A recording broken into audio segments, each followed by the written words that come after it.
Hi, folks. I hope we are here. I am learning, still learning stuff, trying to.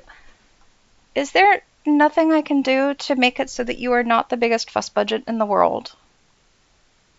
It's right there. Your food is right there. Go ahead. You're okay. Do you need peas in the food to start eating the food?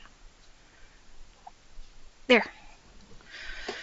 I tried like four things to keep Shiny Bastard from crying before I started this, so I took her out. I made sure her food was down, like made sure that she was doing okay, but still she's crying. So, all right. I am trying to set up a more sensible and secure streaming approach. And I'm not great at it yet. um, so did I start Chatterino? I should have started Chatterino. There it is. Okay, so Uh, shocking that you would be on this exact same page. Yeah, I'm glad that people use the website. It's very pleasant to hear that. And also, hello, welcome, long time Tumblr lurker, first time Twitch viewer. I appreciate that you're here. That's fantastic. Also, hi, Potato Shoes and Bixby. It's good to see you. I well, first I want to move windows around, but I didn't move windows around properly before I started things. So I need to make sure that the proper windows are in the proper windows. Okay, cool. Because I'm trying to, like I said, have a more sensible streaming experience with fewer possibilities of accidentally like self-doxing or anything like that. So what I have done is I have actually sat down and installed Firefox Nightly for the first time in a while so that I have a profile that's completely set up just for this streaming stuff to talk about things so that the searches that hello Zachran and tasty golden taters. I saw a YouTube short today about making potatoes with a mandolin slicer and baking them with like garlic butter. Basically, you make super thin slices of potatoes and then you put them in like muffin tins with garlic butter and herbs and things like that, and then you bake it until they're crispy. And it did in fact look like tasty golden taters. And I do still have those 2 bags of sprouting potatoes that I need to figure out something to do with, so I might be doing that. So thank you for reminding me of tasty golden taters. Yeah, so I'm getting stuff set up here, but as usual, I figure the stream is probably going to be at least a little bit scattered. And, for many reasons, largely me being one of those reasons. And sorry, I'm also trying to make sure that I'm not covering too much stuff in the screen. This is another one of the things that I'm trying to be a little better about Twitch-wise, is making sure that I'm not cutting off stuff people are looking at. So maybe I just need to make sure that the window that I'm primarily using is one that is like actually specifically sized for what I've got set up for the stream.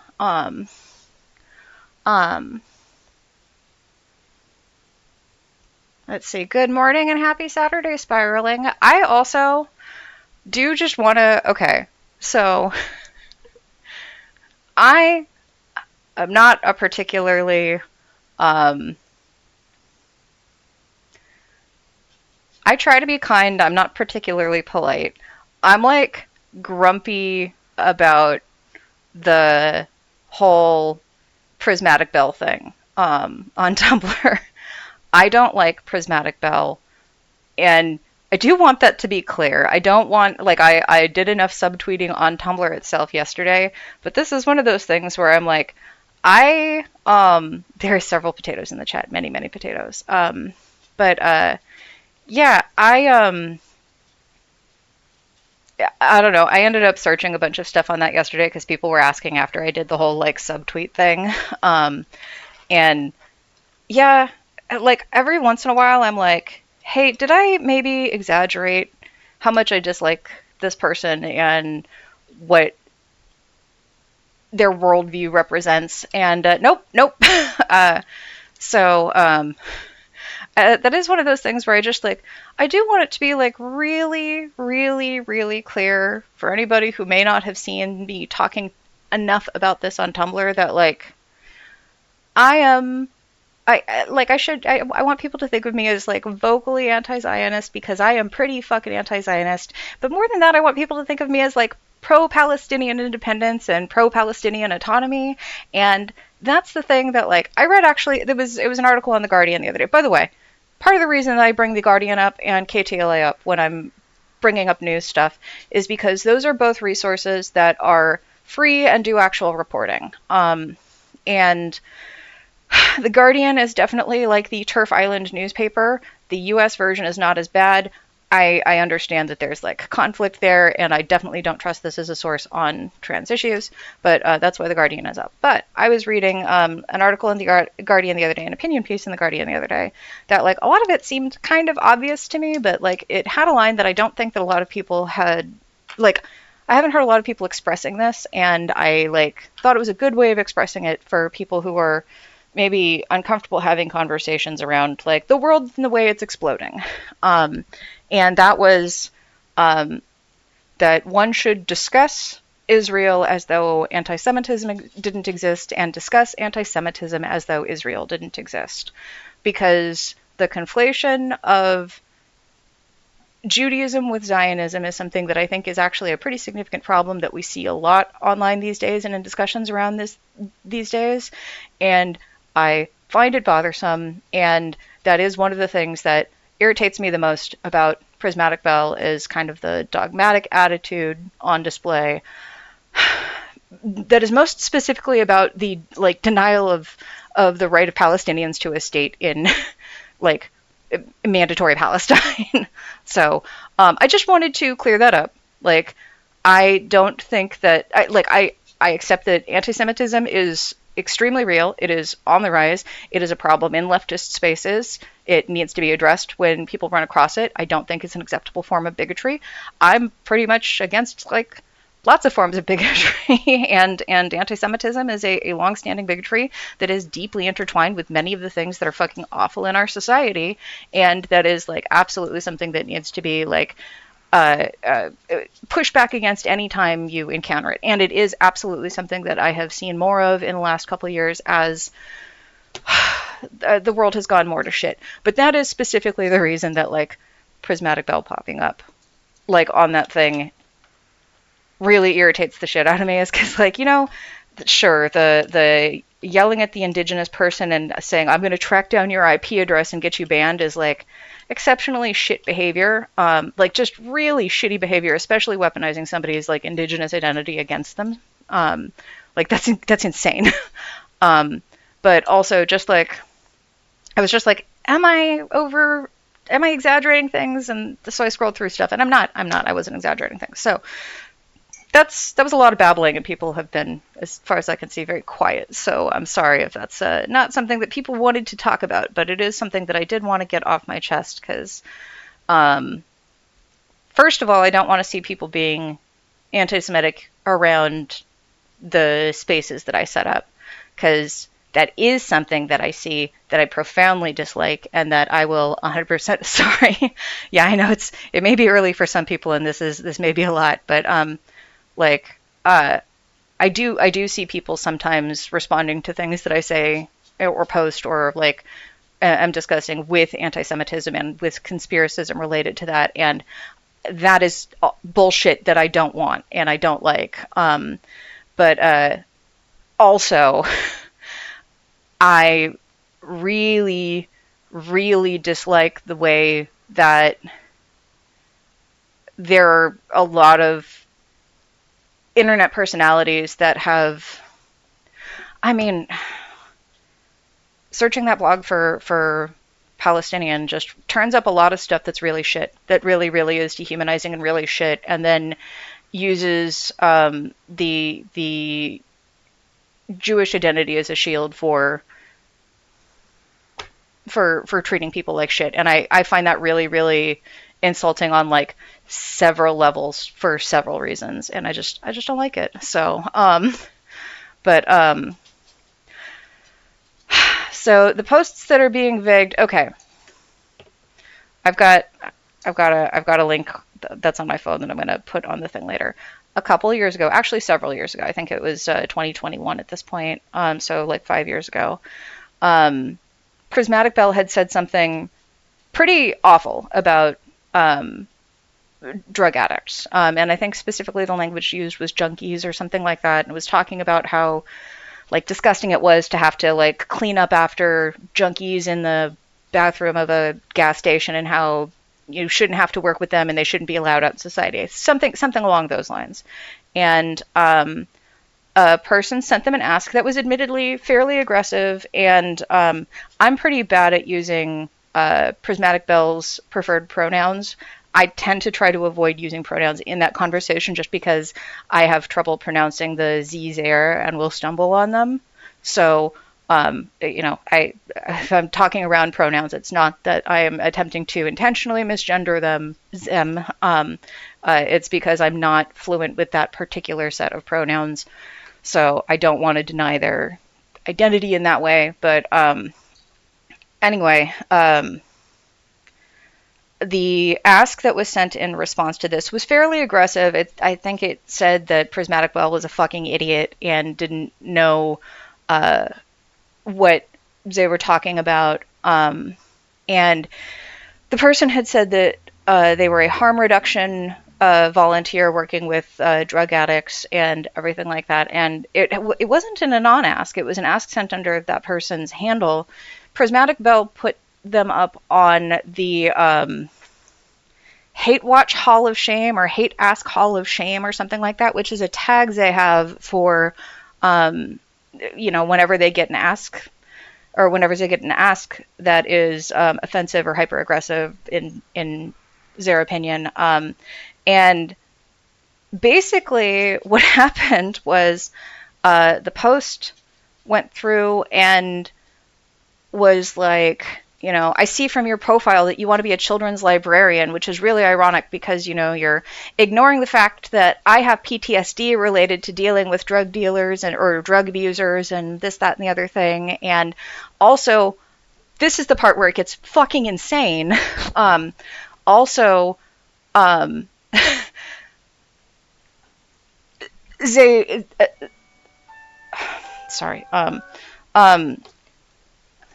They looked at the profile of the person who had sent the ask and saw that that person was identifying as the member of an indigenous group that was living on that indigenous group's particular or historic land, and on, I don't know if it was necessarily a reservation.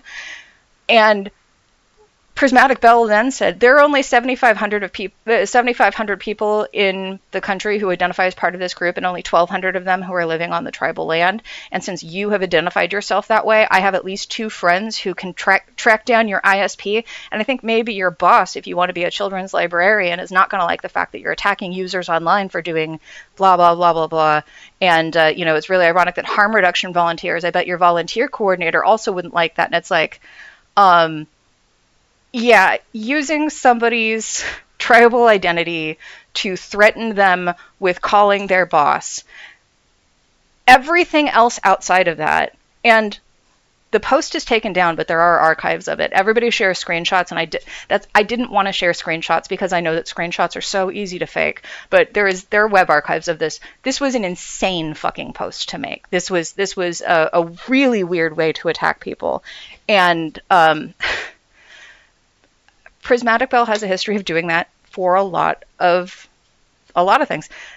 There's a current post that I have not dug into deeply. They are also, I'm obviously pretty far left. I'm obviously fairly radical.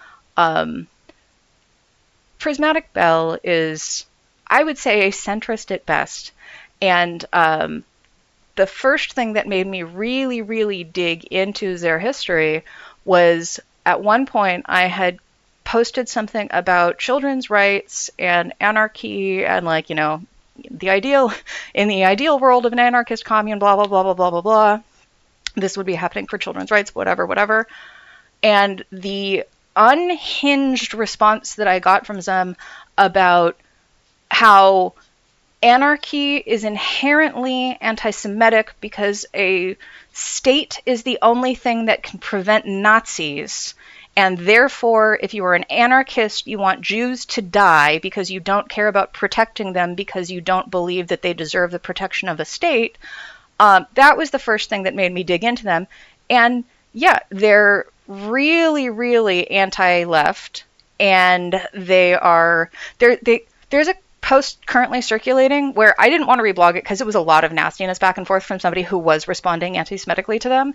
And that detracts from the fact that it's a post accusing Karl Marx of having a slave because of his wife's unpaid labor, and also just like profound misreadings of like materialist analysis involved in that. And I think at one point in the anarchist response, they were like screaming about Proudhon, and like obviously there were fucking problems with fucking 19th century economical political theorists. Like yeah, multiple things can be untrue.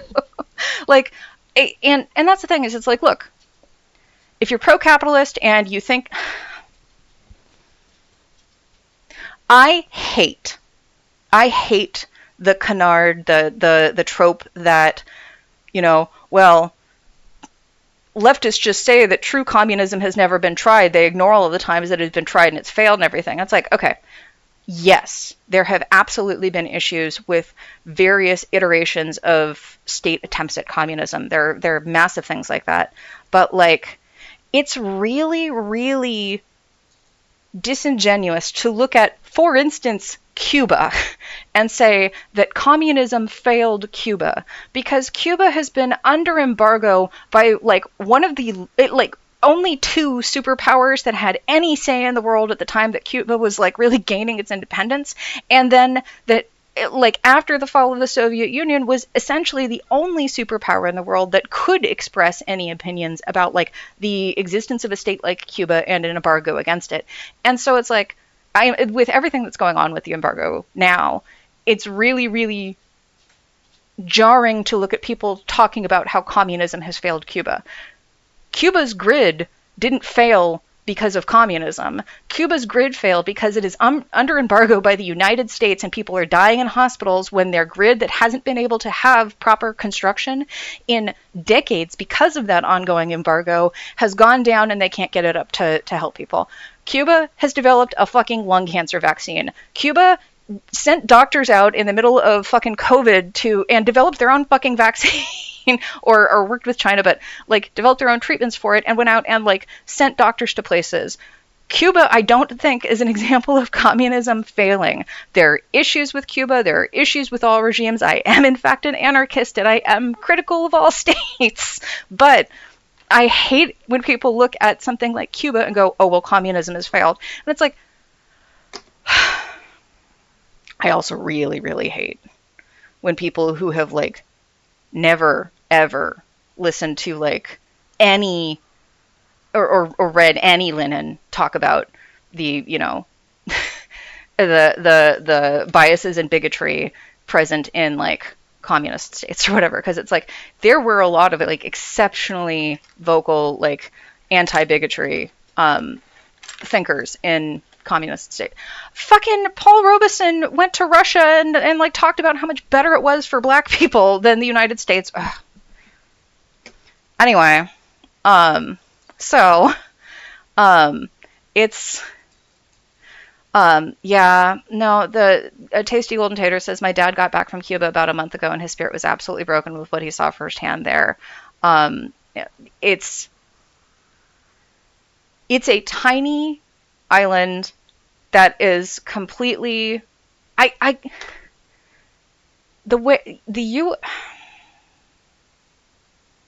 there are papers written on this. There are tons of people who have written papers on this, but like the concept of like the Monroe Doctrine and like the I forget what, basically the concept that the United States is like, we can't allow any communism in this hemisphere because then it'll be communism too close to us. So we're going to coup people. We are going to support dictators. We are going to, fund drug cartels and shit like that, so that there is never a popular socialist or communist with any form of power in the Americas, because we will not allow it.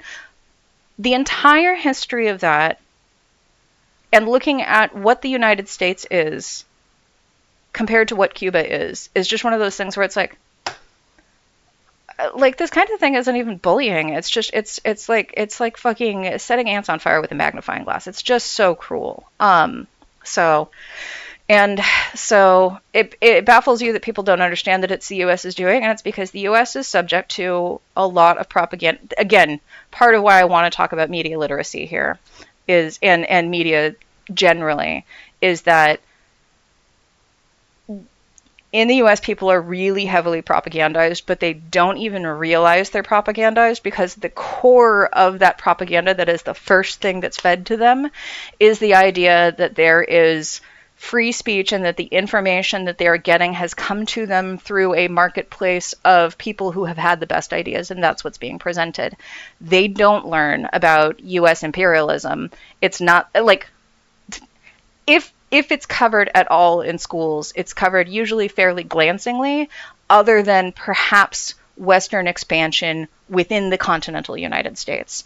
And so people don't think about people don't know about like where the phrase banana republic comes from. They don't know about the coups. They don't know about how much involvement we've had in overthrowing governments in the entire world, but also in the Americas. You know, maybe somebody hears about something on Tumblr and like gets angry about like Hawaii or something like that, but like people don't tend to look into it more deeply, and it's just nobody is, also because of the position of America as the like hegemonic superpower, or the United States as the hegemonic superpower, like pushback against that from outside of the United States is seen as like whining almost, or like petulance. It's seen as, well, you're saying that because you didn't win. We won, and we're the ones who are correct on this.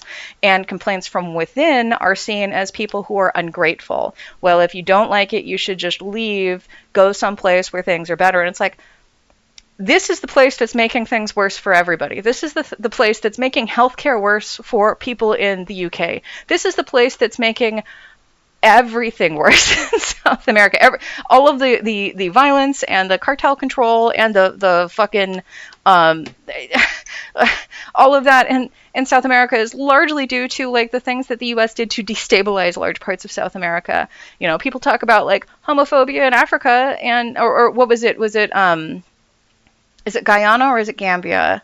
No, Uganda. It's Uganda. So, you know, there were like accusations during the Zoran Mandami election of, you know, well, you're not critical about Uganda's, you know, homophobia, but you are critical of this, that, and the other homophobia. And it's like the homophobia in Uganda specifically is a result of like missionaries from the United States going and reinforcing it. Obviously, there was like a cultural attitude in certain places that like leaned toward that, but it is like Christian missionaries from the fucking United States that caused that problem. So why the fuck are you talking about this Muslim man? like he is not. Yeah. So I'm I feel like Delonia says, I feel like there is less and less effort being put into the bullshit justifications for what the US government does. And I think that's correct. Like, I think that's one of the things that is so striking about the US-Israeli war on Iran. I'm really glad I saw somebody framing it that way, and I've seen more people framing it that way. It is the U.S.-Israeli war on Iran. It is not like that was a fucking attack. But like, having grown up protesting the war in Iraq, they at least tried to fucking justify it. There's been essentially no attempt to justify it, or it's like the thinnest fig leaf. Because if you know anything about the politics of the U.S. and Iran in the last 10 years. It was within 10 years that the nuclear deal was still in place, that Obama had put in place, that Trump destroyed. Like, they were being investigated by the IAEA because specifically we decided that we couldn't trust them, and they said, fine, come in and investigate, lift sanctions. But like the way that the sanctions are used to control people, that's the thing. People don't see the violence of the sanctions. People go, oh, well, the sanctions, you know, that's to you know, solve these problems without violence, not thinking about the way that that causes deaths as a result of like a lack of access to medical care, not thinking of the way that causes like food security issues and everything like that. And the way that it does violence is because it specifically destabilizes. Hey Cope, sorry, I'm ranty today, but who's surprised by that? Yeah, in the U.S., if it's politics that causes death that isn't violence, we call that social murder. But I don't know if it's called social murder if it happens to the rest of the world, or if it's just imperialism when we do it to the rest of the world. So, but yeah, it's. So that's a large part of why I don't like Prismatic Bell. Because this is also something that is inherent to centrism in the United States. You know, that's one of the things, like, that's part of why when people are like, you know, well, Kamala would be better than Trump, and it's like, for many people, yes. For many people in the US, yes. For the rest of the world, I mean, at this point, I don't think that she would be participating in the bombings of Iran, but maybe they would have renormalized relations with Cuba, but I don't like it didn't go back to where it had been under Obama when Biden was in office. Like it normalized, it went back a little bit, but not as much. Like they're like yeah, and again, I think you can make, again, things have gone off the fucking rails in terms of how the US has been acting in a foreign policy sense in the last year, even compared to the first Trump administration. And like this would have been hard to predict, specifically because it was something that so much of the MAGA base was against, and something that like so many people within the administration were vocally against for a long time before they joined the administration. Tulsi Gabbard supporting this is bugfuck nuts if you know anything about Tulsi Gabbard's history. And so I don't think that this is predictable. However, like, I don't think that things would be materially better in Venezuela. Obviously, it would be better because I don't think that Kamala would have, like, kidnapped Maduro. But I do think that the U.S. State Department would have continued opposing Maduro. You know, I think that we can see that there were one of the biggest flaws with Kamala's campaign was her refusal to differentiate herself from Biden. I think that a lot of the foreign policy choices that Biden was making show the kinds of things that I think that Kamala would have done. And I think they're shit for people who are not in the U.S. And admittedly, Trump and co are worse. But I don't know how much worse they are. Like, if you're comparing Trump 1 to Biden in terms of foreign policy, look at Title 42. Look at the fucking, sorry, tiny bastard's crying at me again. The CBP1 app. That was a fucking Biden thing. That was, if like, I have not done physical in-person border activism, but I've supported organizations like Border Angels and things like that. And like, yeah, the shit that was going on during the Biden administration is the kind of thing where it's like, I actually don't know that it's worse now. Like, in the United States, for people who are being like forcibly deported and like, that's worse. That is 100% worse. But for people who are trying to claim asylum, no, Kamala was the fucking border czar. Don't come, she said. Don't come, don't flee asylum from the instability that was caused by Bill Clinton and Hillary Clinton, fucking Haiti. Like, you know, don't come fleeing from the fallout of the drug war that Joe Biden was so firmly in support of in the Senate. Like, So that's why it's really hard for me to bite my tongue when people say vote blue no matter who. I still believe in harm reduction. I do genuinely think that the Democrats are a better choice for people within the United States than the Republicans are. But again, now is the perfect time to be discussing how we can get Democrats who are less shit into office if that's what we're going to have to go with. Anyway, yeah. Yeah, no, there was not anywhere near enough news covering everything that was.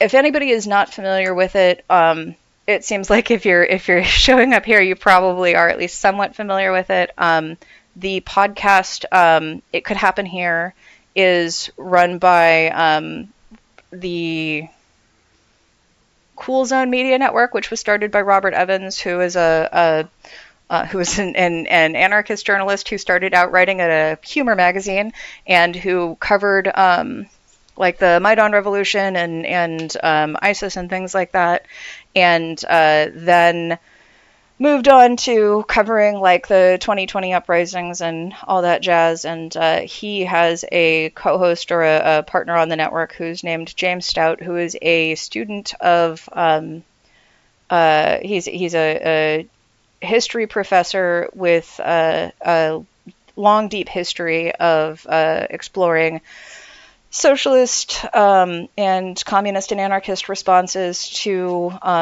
Spanish imperialism and Spanish fascism. And he has done a lot of extremely good work on the immigration crisis on the U.S. border in the last 4 or 5 years. He has a wonderful series on the Darien Gap, or the Darien Gap, and it's all heartbreaking. It's heartbreaking, and people don't know about it. So, yeah, it's very weird to me. The Behind the Bastards being on Netflix is very strange. But yeah, it's that's so. I mean, I guess Cracked was a pretty big media company, and so it's kind. One of the weirdest things about Robert Evans is the fact that like Cracked.com paid for him to go to like Rojava and fucking Ukraine. The comedy dick website that I did fucking photo edits for their caption competitions sent this dude to Ukraine. Like insane. It was incredible. And yeah, good for him, get that bag. There are definitely leftists who are like, oh, you guys are plants, oh, this is, proof that da da da da da. Look, people are also critical of them for the ads they run and everything like that. They do ad reads for BetterHelp, and like obviously I think that's not ideal, but that's part of why, like, again, if you're getting ads on my stream, please tell me, because I want to make sure that that's not happening, because realistically, like, I just don't trust people to give the kinds of ads that I would feel comfortable supporting, because most of the things that people advertise are in general terrible. Yeah, so no, I started an hour ago. I think you may be experiencing time zones, Fluffy, but hi, this has mostly been a rant about Tumblr, and well, no, this has been a rant about U.S. imperialism and Tumblr. So I do think that advertising is a pretty terrible idea, and we should probably kill it. So, but yeah, the world's always on fire. So, okay, getting down to business. Well, and I will say in terms of advertising, everybody start using uBlock Origin. If you're not using uBlock Origin, one of the things that I've discussed a little bit at the start of the stream is the fact that I'm starting to install other programs on my computer to do more streaming stuff properly, and that's why I've got Firefox Nightly. Firefox Nightly has a lot of like by default like anti-tracking stuff, and then also super easy to install uBlock Origin on. But yeah, the Element Zapper is great. So the main thing that I wanted to get into on the stream today was for potato shoes, and also just in general, something that I think that people don't know how to do, because people ask me a lot about it, and I figure I've got enough experience that I can go through and see if I can help people by doing a live demo. We are going to attempt to figure out how to replace an oil pump on a 1994 Ford, is it F-250? Truck stuff. Yeah, so if it's I wrote it down. I thought I had it right, but so because I bought my piece of shit Subaru and have been digging into how to replace various parts of it and fix various parts of it, and I have been doing this kind of thing with cars for a few years now, and I do this kind of thing with home repairs too, but people seem to be fairly uncertain about a lot of people are nervous to work on things like this because, a lot of the stuff that you're working on is going to be like one of the most expensive things that you own. It's why people are nervous to work on computers. It's why people are nervous to work on refrigerators. It's why people are nervous to work on cars. Some of it's also actually dangerous, and you want to be sure you're doing things correctly. So, but yeah, and that's the other thing. A lot of people are also nervous about doing this kind of like repair work because, like you said, you may not be physically up to it. I had So I've got this new chair that I don't know if you can tell that I'm sitting in, and it's because my last wide chair that I had broke, and I've been sitting on a different chair that has slowly made my back more and more and more awful to the point that I had to start using my cane again last week for the first time in a couple of years. And as a result of my back pain at one point, I had a car. I think I needed to replace the water pump, and it was my orange Saturn coupe, my little 3-door coupe, and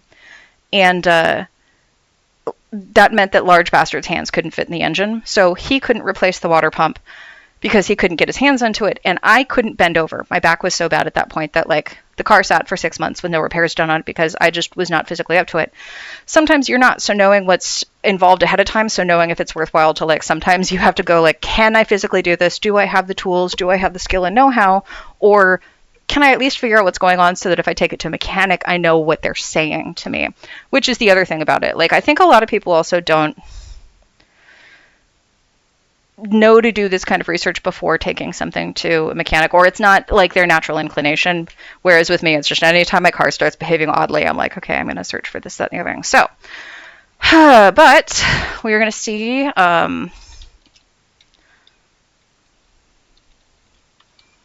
250. I'm going to see if I can find anything about a manual online first. I don't remember Potato Shoes. Do you have a Chilton's? So a lot of these places that have this servicing manual stuff, you downloaded the Haynes, nice. A lot of these are going to have, this is probably going to be a scam workshop, or yeah, view full screen. Is this actually the thing? Or is it gonna? Because a lot of these sites, they'll let you view 1 or 2 pages and then they'll, okay, invalid or corrupted file. Yep, I don't want to download it. I don't want to click anything else there. I don't want to enter my email.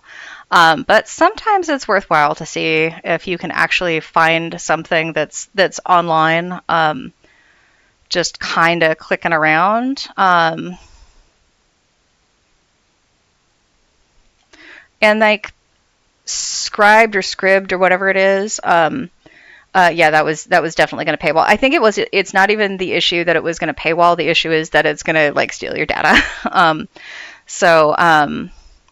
I do try to be cautious about that. Sometimes it's worthwhile, and there are trustworthy sites where you can download a manual for various kinds of stuff. But ooh, there is an archive.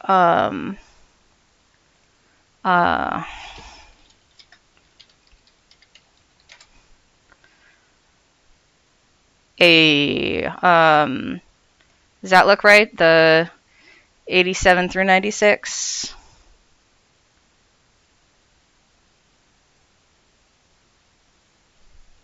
Yeah, there we go. And log in and borrow. Okay, one sec. I'm gonna log into that in another tab. So again, trying to be better streamer, less crap at this kind of thing. And actually, this will also be a really good opportunity for us to go over how to use these kinds of manuals for people who are not familiar with them. These are really useful tools, but they take a little bit of practice. Oh, sweet. Glad to. Yeah, the physical text on those is frequently really, really small and can be a little bit hard to see. But yeah, let's see. Okay, I should refresh now and be logged in. There we go. Okay, so borrow.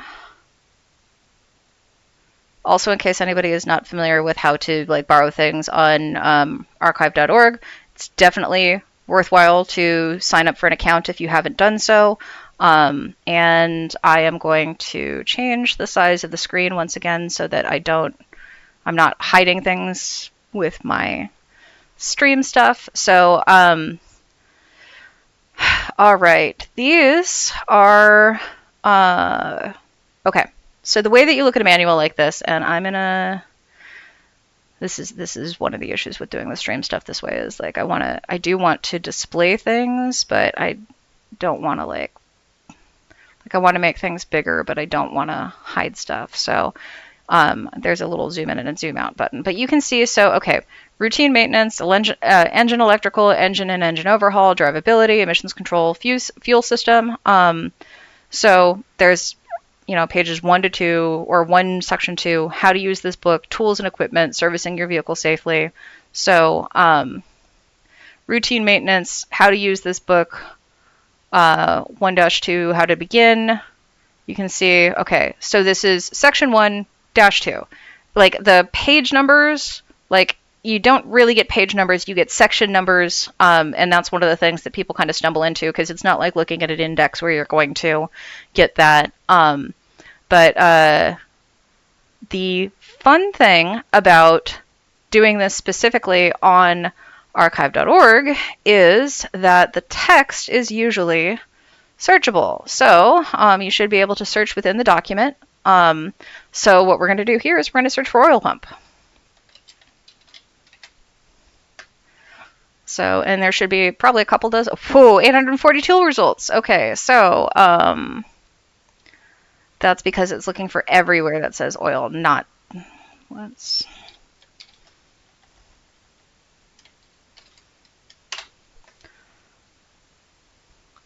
Okay, let's see what's on page 31. And the way that these manuals work for people who do not have experience with them is they are put together by people who are not the manufacturers of the vehicles, who do a full takedown of every part of the car, and as they do so, they document which parts they remove, when they remove them, what the sequence is, what the size of wrench you use is, where the things are. They take photos of things. So I am going to zoom in and kind of, show stuff around a little. And as you can see, Potato Shoes is correct. The text is very small and can be very, very hard to read. So if you can find something like this, like a scan, there's a possibility of like exporting, doing this kind of searching or zooming in does definitely help. So, but yeah, so this is for the distributor cap, but make sure that the oil pump intermediate shaft properly engages the distributor shaft. So, that's I think this is the first instance of this on here, but this is one of the things that I would do if I was going to start looking for how to repair a car. I am looking at this, and before I get too deep into the manual, I want to see if I can get a better overview from Ford nerds. And the nice thing about car nerds is that they are much more accessible nerds than Linux nerds.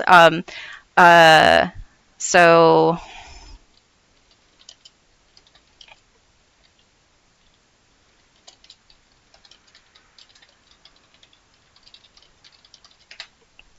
So they love to put up tutorials and forums, but there we go.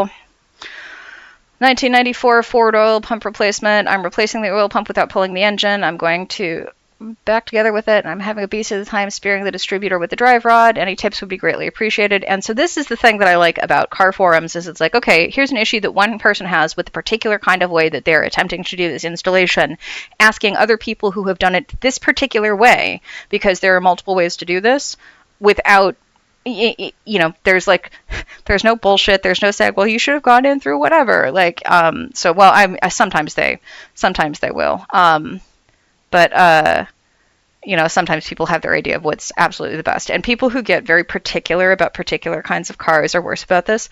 Subaru forums are worse about this than like Jeep forums are. But car forums are a great place to get this kind of information. So, but yeah, let's see. I'm going to catch up on the chat real quick. The Honda service manual for that year, so Bixby says, I can't find the Chiltons or the Haynes for my year and model of Honda, but I can. Is it a relatively newer Honda? Hey Jack, good evening, good morning, good day to all. Guten Tag. Yeah, what's the year on the Honda? Newer stuff is harder to find the manuals for. People stopped making physical manuals for a lot of stuff. It annoys the living fuck out of me. 2001. If you, we can see if we can find the manual for you online. I will say, I'm gonna. Oh, no. Sorry. Pop-ups, motherfuckers. Google. No, I don't want any of that bullshit. But I will say there are things that you have to be cautious about. When I bought the manual for my 2009 Yaris, I couldn't find it online very easily, and I definitely couldn't find it in stores. So I did go and find a version of it on Amazon, oddly enough. Turns out it was the Australian version, so everything was reversed. And thankfully I'm capable of doing that, but it was definitely a learning experience. So yeah, is it so it's a Honda? What's the model? We'll see if we can. Oh, yeah, that does appear. Yes, thank you. Sorry, let me link to make sure I've got the thing in the chat because I always keep forgetting to copy into the chat. Okay, 2001 Honda Civic. Well, first, let's also, since again, we are going to be relatively scattered. Sorry. Okay.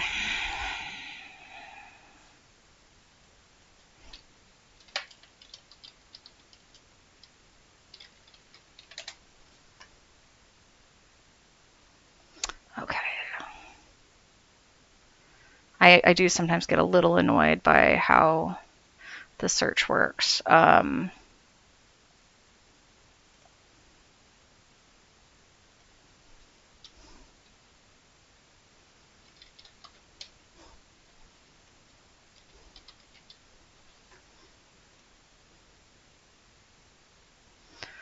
Okay. 83. Okay, so we've only got pre-88 models for the Honda Civic on archive.org. Oh, the creamsicle says hello. Good stuff. But yeah, we'll also just, since it's not there,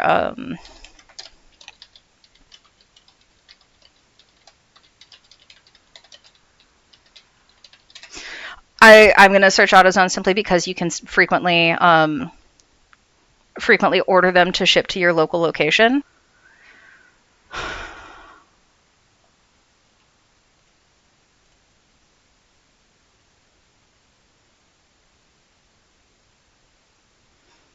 All right, I'm going to drop it in chat because they got it for 20 bucks at O'Reilly.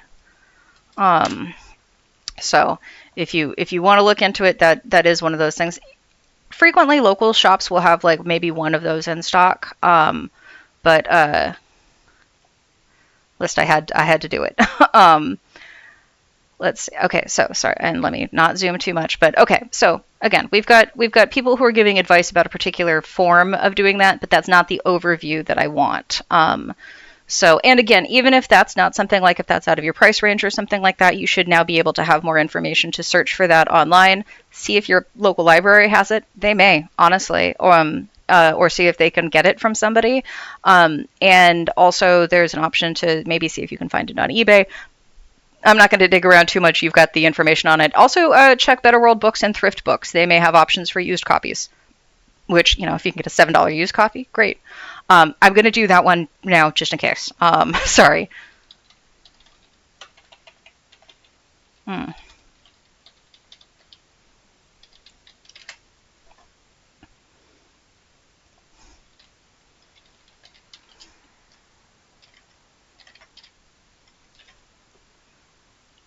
Nope. Let's see. Just in case. It doesn't always work out, but sometimes it can. Civic and CRV 2001 to 2004. Oh, that's $47 though. That's like, no, fuck that. Okay, sometimes when they're giving you these, it's sometimes not like this is the one that we were just looking at, but sometimes when you're looking at sites like this, it's actually possible to find the manufacturer's repair manuals that like they send to like mechanics and shit like that. So, yeah, the employee. So some of the okay. So Potato Shoes says, I know the AutoZone near me used to let me just go and look at them and photograph them. The employees didn't care, or didn't give a fuck. Which awesome, rad local employees. But the problem is that a lot of times these books will come sealed specifically so that people can't do that. Sometimes the store will like keep a copy and they're like, yeah, we've only got one in stock. Nobody ever comes and asks about it. We just opened it. Like if you want to buy it, you can. But like it really is going to depend on whether or not the company cares about it. Okay, well, now that we know.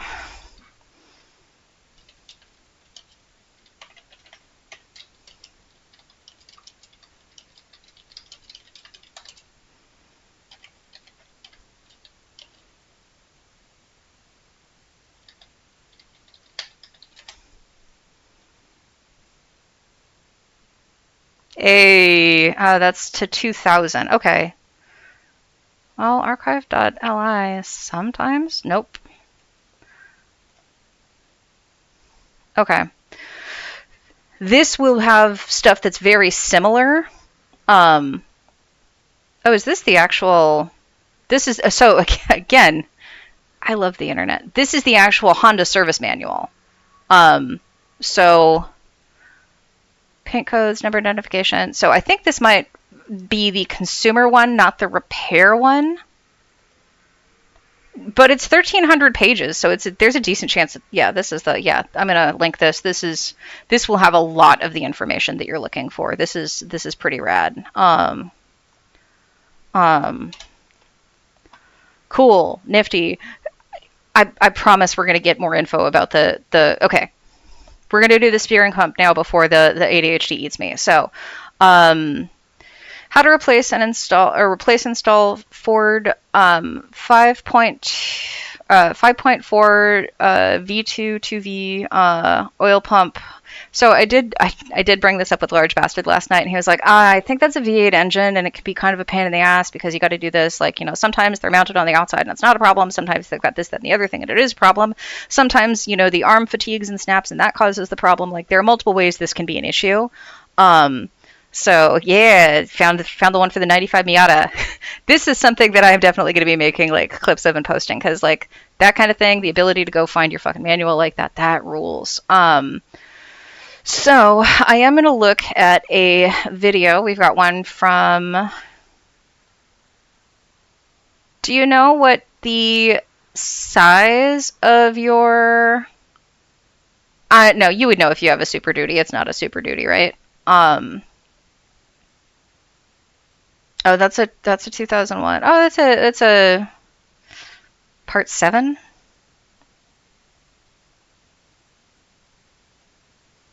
$351.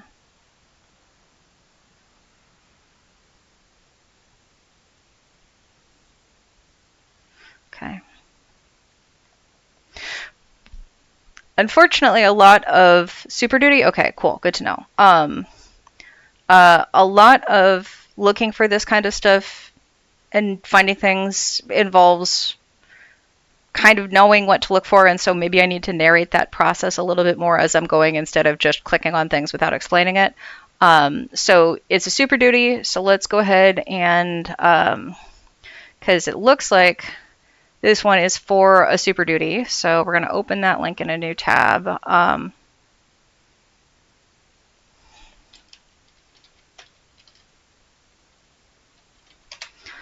Because that usually involves it makes an impact on the size of the engine and the parts that you need to get. So 94 oil pump replacement.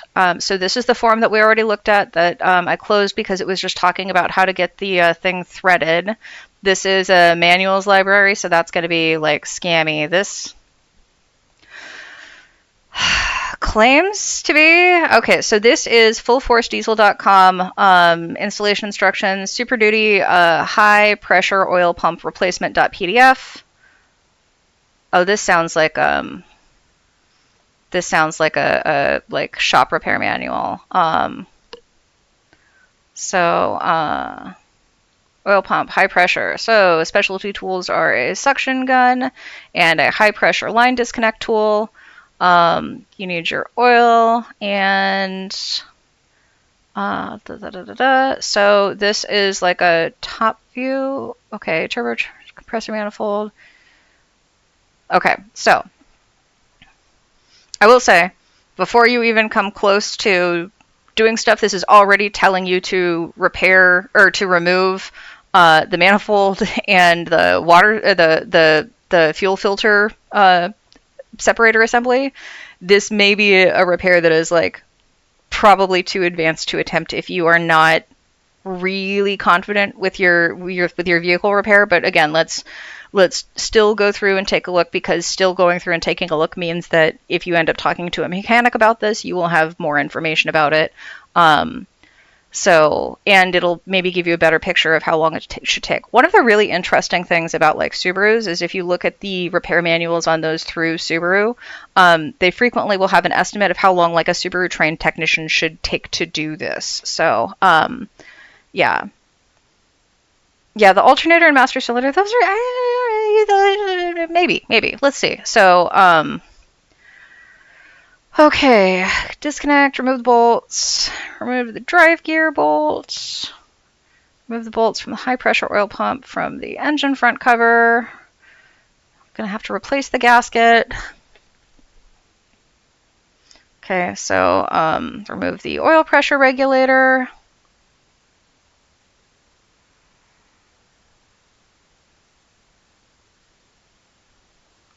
Okay. All right, so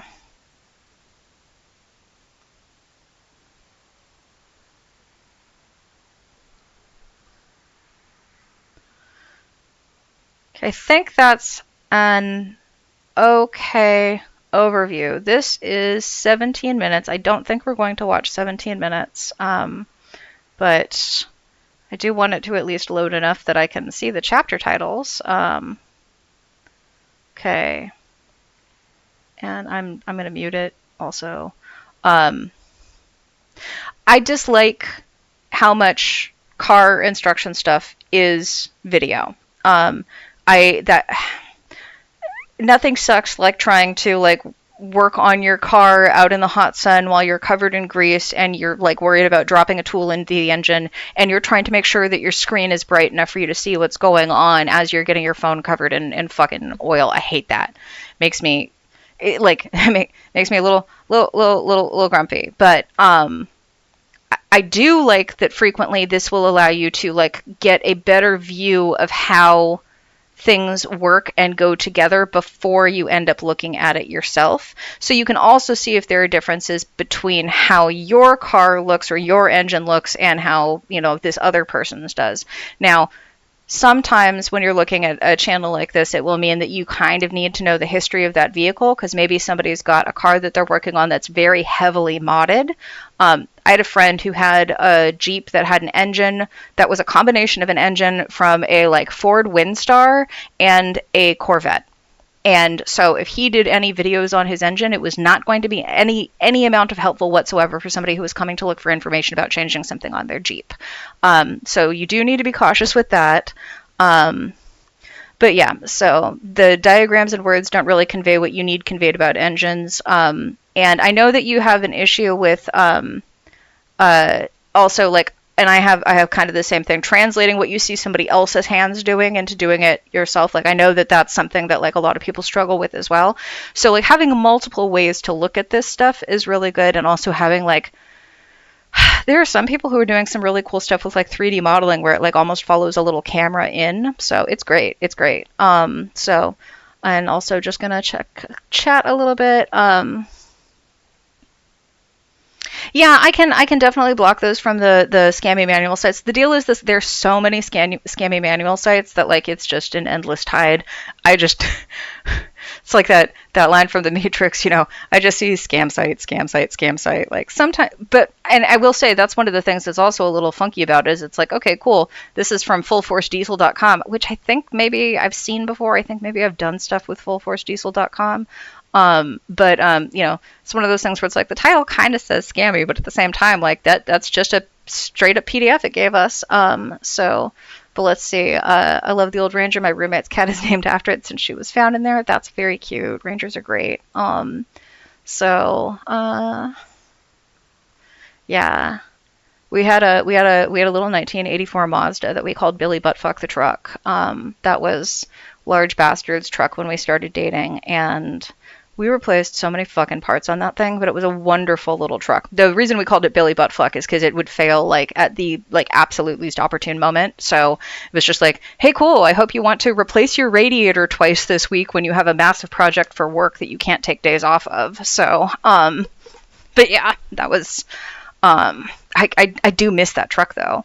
So if it hadn't been, that was unfortunately his daily driver, and so he couldn't get away with having that be his truck. And we were living in the hacker house at that point, so we didn't have parking for multiple vehicles. But yeah.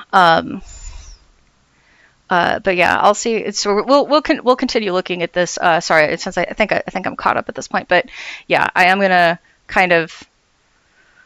I do like that they caption stuff. The captions are automatic. By the way, on the VODs and the VODs channel and the YouTube channel for this project, it's not allowing me to do captions yet on YouTube, and I think that has to do with how relatively new the accounts are. But I will follow up on that.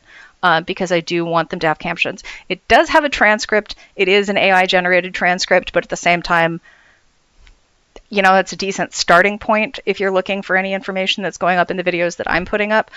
My plan is to eventually get to the point that every time I'm putting one of these up, I'm also making a post on the website that's going to be for this, which will include the transcript and links to things that are discussed in the video.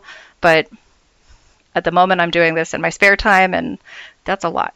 So eventually, hopefully, knock on wood, we'll get there. But yeah, so I do like that captions are becoming ubiquitous. Again, people complain about AI. People complain about AI taking like human jobs and things like that. Obviously, if you can pay for good transcription of your videos as somebody who is a full-time content creator, that's fantastic. But this is so much more accessible than it was 5 years ago for people who are looking for this information, because this guy's not going to be paying somebody to make full captions for him. So I'm glad that there's something out there that's kind of doing it. So, I know that everybody has criticisms of AI. I have large criticisms of AI. I do like pointing out the places where it actually does good shit, because the world is not pure in shitification. Very few people set out to make the world worse on purpose. It just kind of happens because people are thoughtless. But I do like pointing out examples of like, hey, this is actually good. This is a good thing that's happened because of this technology. So anyway, back to it. So this is him talking about how he figured out that he needed to do that. So removal. Let's see if we've got the transcript here too. Transcript. Show transcript. Okay. Oh, yeah, and I love that you can follow the transcript along with like what's going on there. Like, so we could click into this and be like, hey, cool, we go there. So, can I pop out the transcript? Okay, so I'm also going to link this.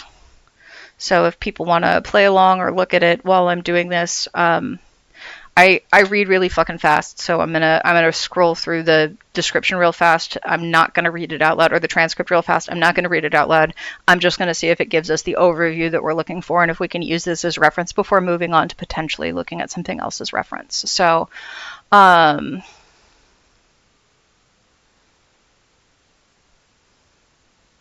okay.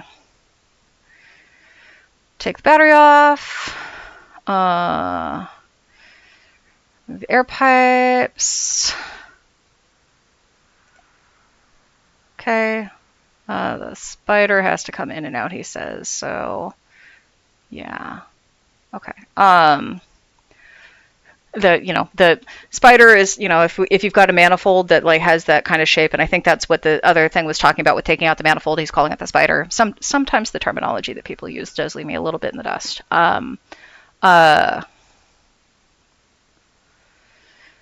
And the hard part is always getting loose those little clamps down there. There's 4 of them where the plenum boots are. Yeah, digging under anything and getting a cramp off sucks. They gave you the wrong boots. Front cover removal, that sucks.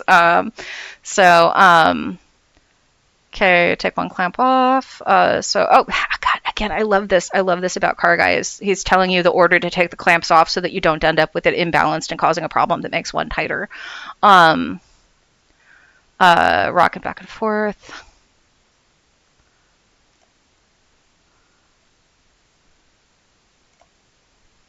Front cover that hides the bolts. Okay. For the front pump, so it's easiest to pull an exhaust back pressure tube.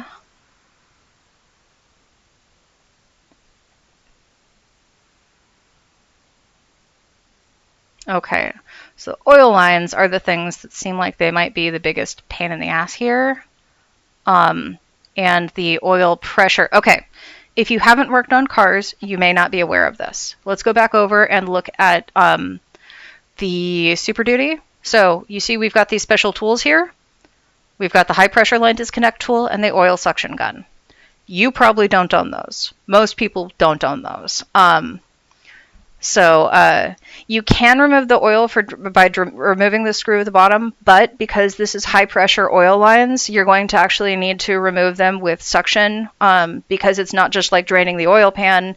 This is, or just even draining the oil pump. You're going to need to flush the lines, and then you're also going to need to repressurize them once the new pump is in place. However, places like AutoZone will allow you to rent these tools. You don't need to buy this tool. And I say you, general you. What was it? It was the brake line something tool.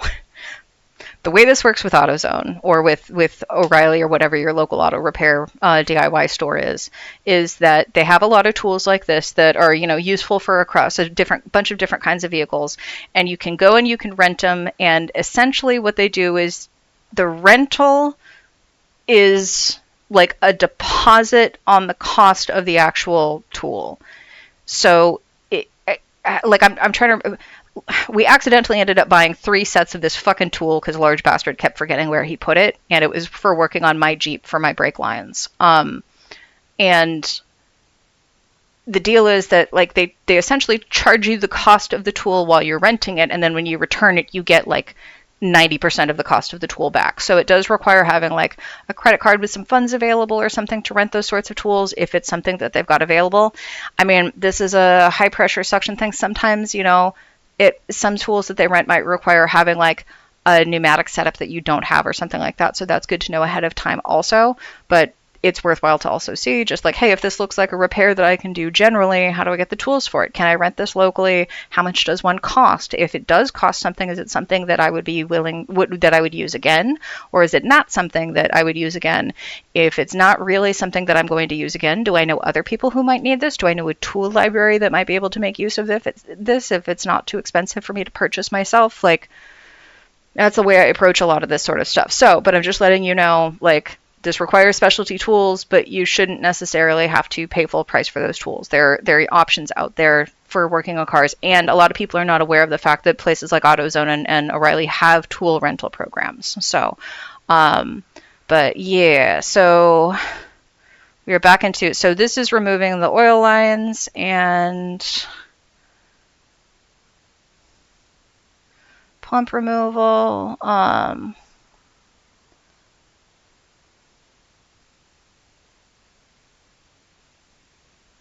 Line removal, okay. And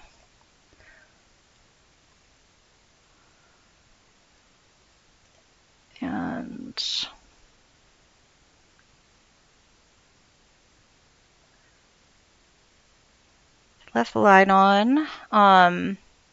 They're not easy to get out. So, okay, you don't need to take the line off before it's out of the engine. That's kind of cool.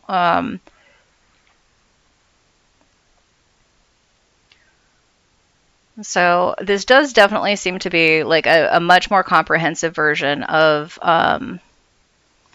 the information that's in the Super Duty Diesel thing. But let's see. I will say this does appear to be a pretty physically intensive repair, and also one that is going to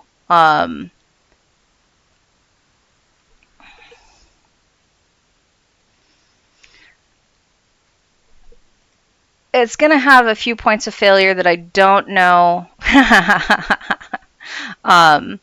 So yeah, like if you're getting out a fucking oil pressure tester, which again, like there should be some options for doing that. So yeah. Yeah. Oh, they're sorry, when they made this, it was 5 years ago, and we're trying so hard to hit that 1,000 subscriber mark. I'm glad they hit that. No, I don't want to auto start another fucking video. Sorry, I did not. That's not what I came here for, but I do appreciate your Project Time Garage. So, I'm gonna say again. I guess I already did link this. Yeah.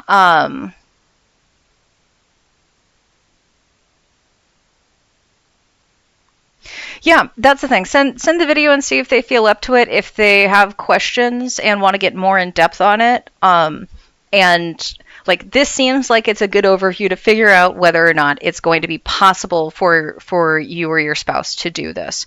I don't want to watch the entire thing on stream because this is gonna now turn this was mainly about finding this kind of information, and at this point, like, it's going to really depend on the people who are looking for it, like for specific things. But I will say at this point, like, if other people want me to like look up car manuals or anything like that, or if you've got a washing machine that's failing or something along those lines, we can dig into that sort of thing too. But yeah, basically, so potato shoes, you've got the actual like current thing that you are doing is related to the specific video, but to the other folks watching, oh, thank you. Thank you for the sub. Is it Fluffalicious? Thank you, appreciate it. But yeah, it's looking up this kind of stuff, like, I think that people don't know how to extrapolate from like what their questions are. Like you might look up fuel pump, but you might not know whether it's like, oh, okay, well, are we talking about the, high pressure fuel pump? Or are we talking about this? Are we talking about that? And we can also go back into this and just look again, skipping through real quick the. Okay, I'm gonna make this a little bit less visible for y'all because I'm going to zoom in so I can do a little bit more quick reading. So because I just want to oil pump intermediate shaft, oil pump intermediate shaft, oil pump align. Okay, I'm just gonna skip through real quick to these various things because I am actually going to look at the information for the oil pump in the Chilton's manual.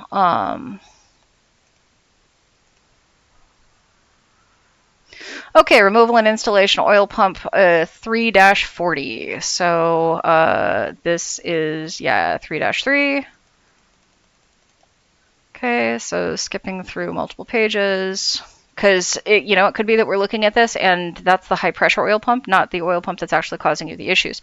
The other thing about a manual like this is if you're having issues with something, it will give you diagnostic tips. So, it'll kind of tell you how things should sound normally, or if you hear like odd noises or you think something might be coming from like a particular system, you can go look at the beginning of that section. It will tell you the sorts of behaviors that are expected. So 40, oil pump removal and installation. So Remove the oil pan, remove the oil pump inner tube and screen assembly, remove the oil pump attaching bolts and the oil pump gasket to the intermediate drive shaft. Before installing the oil pump, prime it by filling the inlet and outlet port with engine oil and rotating the shaft of the pump to distribute it. Position the intermediate drive shaft to the distributor socket, position the new gasket on the pump body, and insert the intermediate drive shaft into the pump body. This, by the way, is the section that the people on the Super Duty thing were... Oh, no, not the Super Duty thing. It was the forum. Where'd that forum go? Sorry. Let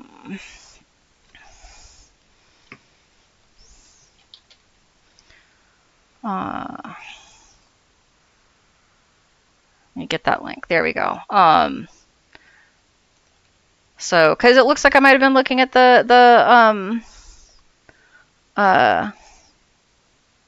paste. Yeah, depth gauges are probably worthwhile to get. Also, there's that link in the chat now to the forum information about. So, okay, this is the guy saying, I'm having a beast of a time spearing the distributor with the drive rod, and this is talking about the fact that inserting the intermediate drive shaft into the pump body. So there's these. I think these are that's the vibration damper, crankshaft seal, pulley.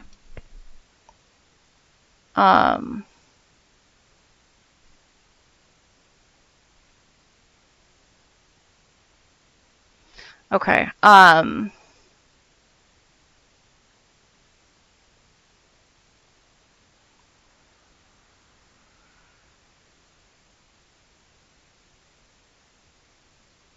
Okay, so it seems like I may have been looking at entirely the wrong fucking video, which is why you come back and check the manual.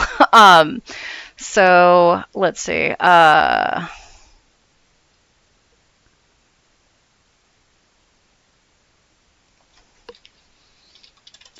Main oil pump replacement.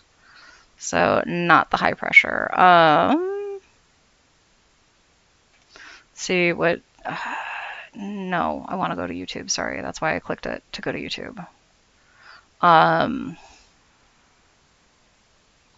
And again, I am zoomed a little funky, and I've got this poor guy muted, and I'm going to pause him, and I'm going to change the zoom so we can see him a little bit, and I'm going to see if we've got a transcript. It's a 2006 F-150, so going to be a little bit different. The other thing is, a lot of cars like this will have a lot of overlap. So, let's see if there's a generic one that it's just talking about, like, generic, like, in general, replacing an oil pump. Like, this is a short, but let's see if he's talking about what kind of car it's from.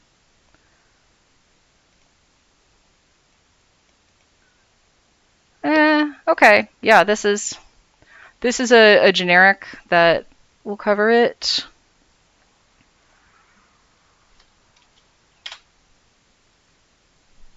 Yeah. So. Okay, I'm gonna unmute him. Oh, no, I'm not. Sorry.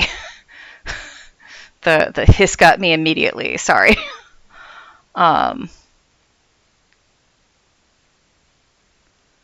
Let's see if there's a transcript. Okay, show transcript. Okay, that is not a character set I'm familiar with. Okay.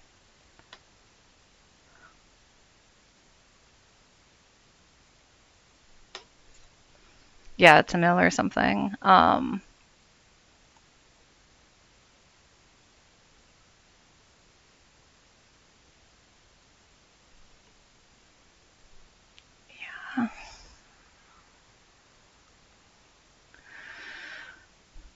Okay, so yeah, it's taking off the...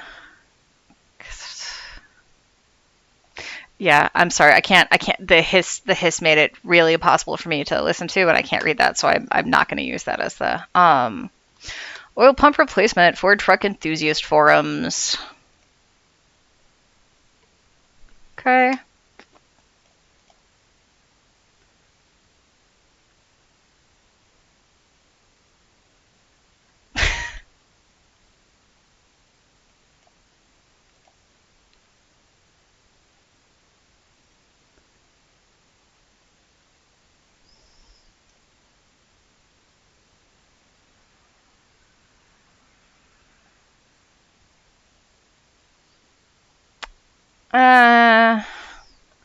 So there's it's diesel also, so the engine's going to be at least a little bit different. So okay, that doesn't have a ton of information for us.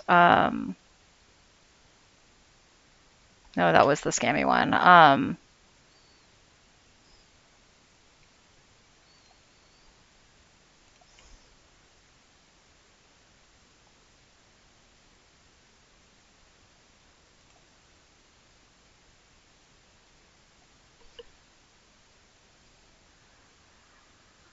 Oh, this is diesel also.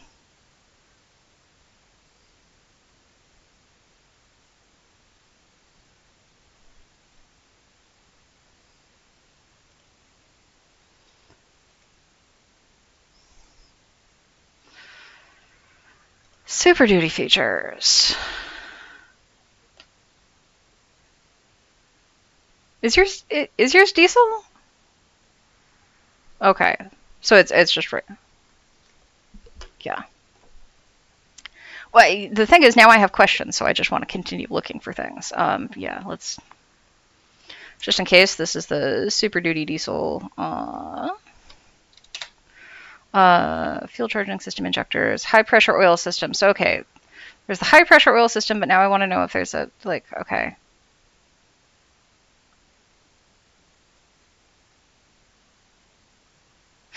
Maybe that's the deal. Maybe the high pressure oil system is in diesel only. I don't know Ford's particularly well, and I don't really know that much about diesel engines, so I don't know if there's like a really significant difference in that kind of thing. So that is not something I'm absolutely not a diesel mechanic, but maybe that's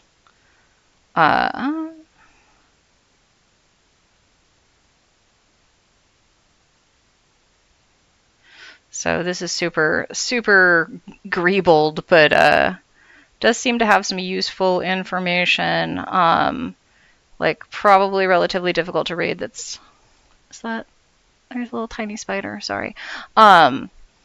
So this may be worthwhile to take a look at, but again, this is I don't know if you're working with diesel or not, but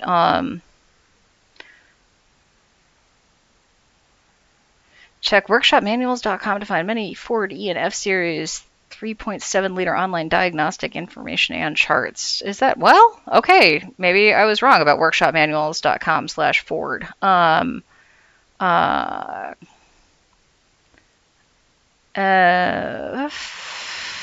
250. Okay, cool. So we've got the F250 two-wheel drive, four-wheel drive, and then lots and lots of options here. So you said it was a 94, and it's a Super Duty.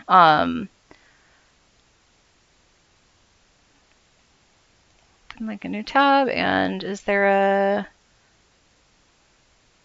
one here that's also pickup? So that's the turbo from 94. Okay, so maybe this is the only one. Oh, sorry. This is exactly the kind of thing that I get little geeked out about. So these are the diagnostic and trouble codes for these. So if you were using with an OBD sensor, this is what each code would tell you. And so how to translate it. But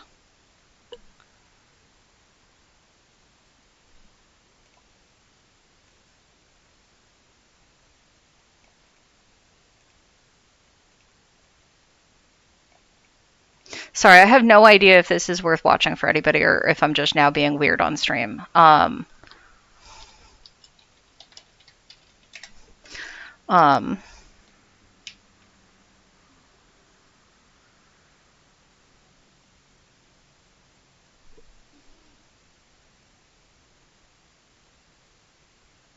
Okay, so yeah, that seems to like be primarily for the diesel stuff that I'm seeing, the high pressure oil pump.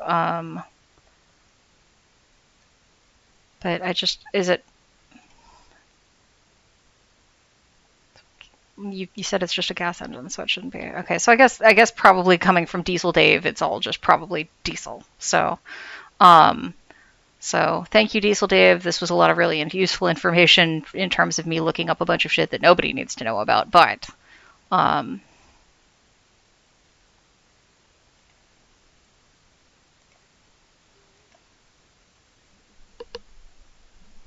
Sorry, there's many bugs in here. I don't know why there are so many bugs in here, but I keep seeing bugs around.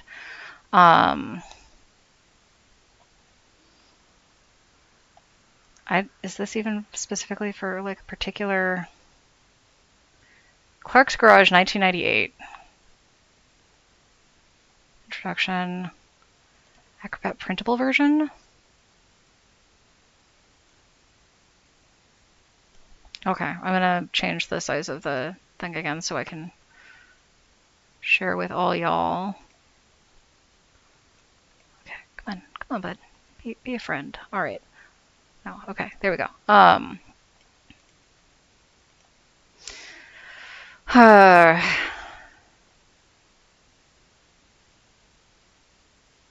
So, because it's giving very specific part numbers here, so I'm like, is this actually for, okay, oil pump, it's a 95, so let's see if this brings up information about a Ford F-250. That's a Porsche oil pump. Okay, so not particularly helpful. So,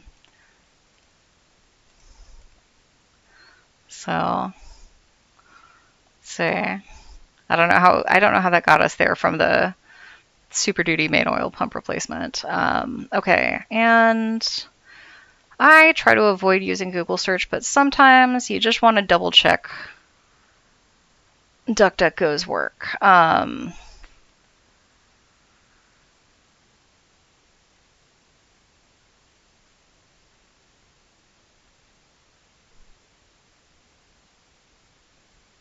not gonna click on, okay, low pressure oil pump, power stroke milling, low pressure oil pump install.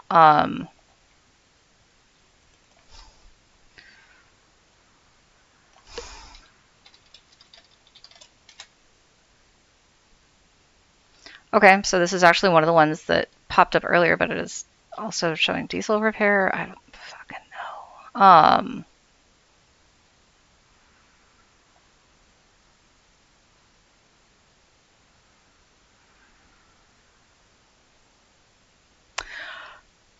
Okay, at this point, so what I would be doing now, if this were my car, is I would be getting VIN information, and I would actually be pulling the VIN specifically to get like as much information as I could from the manufacturer stuff to dig in deeper.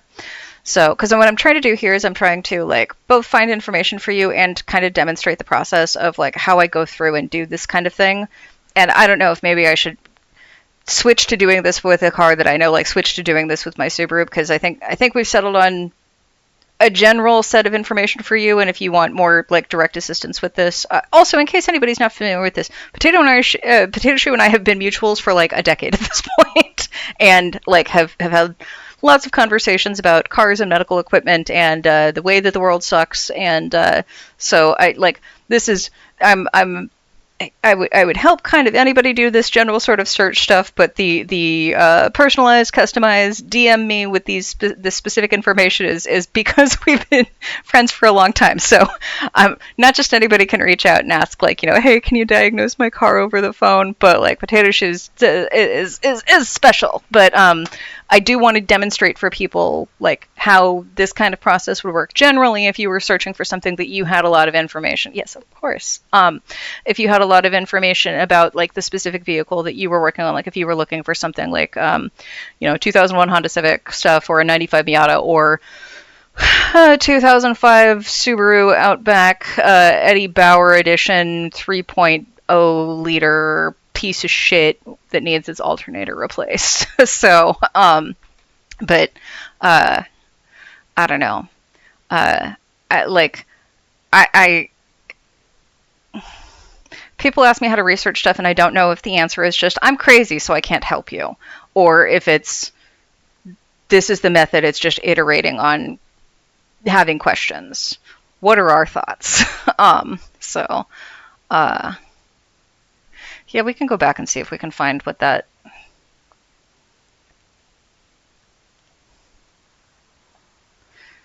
Because I bet.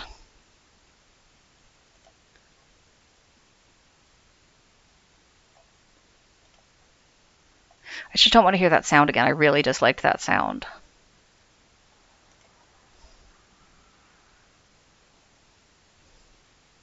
Okay.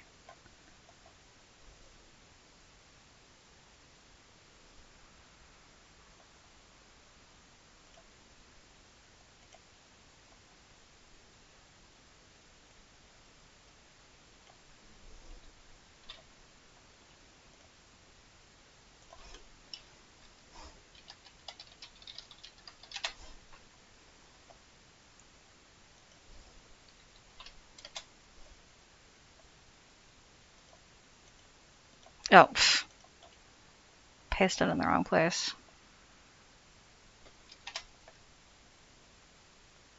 Hindi, I don't know if that's the name of the script, but it is Hindi, so.